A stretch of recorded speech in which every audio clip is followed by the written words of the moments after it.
1991 সালে বিএনপি যখন ক্ষমতায় আসে, বিএনপির আসন সংখ্যা কম ছিল ক্ষমতা আসার জন্য। যে আসন পেয়েছিল এই আসন নিয়ে সরকার গঠন করতে পারত না। জামাত ইসলামের সাহায্য নিয়ে তখন সরকার গঠন হয়েছিল। তখন তো জামাত ইসলামের গায়ে গন্ধ ছিল না। আপনি কথা শুনে নেন, সব উত্তর দিয়ে দেব। তখন তো জামাত ইসলামের গায়ে কোনো গন্ধ ছিল না। এরশাদ বিরোধী আন্দোলনে 3টা জোট ছিল। একটা ছিল 7 দলীয় ঐক্য জোট। প্রথম যখন গঠিত হয়, এটা চেয়ারম্যান ছিলাম আমি 7 দলীয় ঐক্য জোটের। বিএনপির ছিল 14 দলীয় ঐক্য জোট, জামাত একটা আলাদা জোট। এই 3টা জোটের মধ্যে নিয়মিত মিটিং হতো।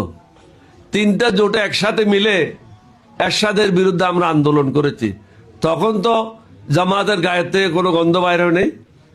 তারপরে আসেন 1986 সালে আওয়ামী লীগ এবং জামাত মিলে এরশাদের সময় নির্বাচন অংশগ্রহণ করে তারা সংসদে গিয়েছিল। তখনও জামাতের গায়ে গন্ধ ছিল না। 91 সালে বিএনপি যখন সরকার গঠন করলো, তারা তখন পাক পবিত্র হয়ে গেল। 96 সালে জামাত এবং আওয়ামী লীগ মিলে বিএনপির বিরুদ্ধে সংগ্রাম করলো অন্তর্বর্তীকালীন সরকার করার জন্য বা কেয়ারটেকার সরকার করার জন্য। তখন তো ওদের গায়ের থেকে একদম খাস সুগন্ধি বেরোচ্ছিল।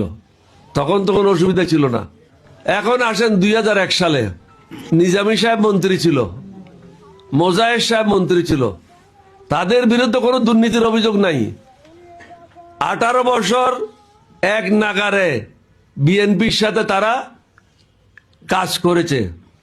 2018 সালে জামাতে দানের শীষ নিয়ে নির্বাচন করেছে।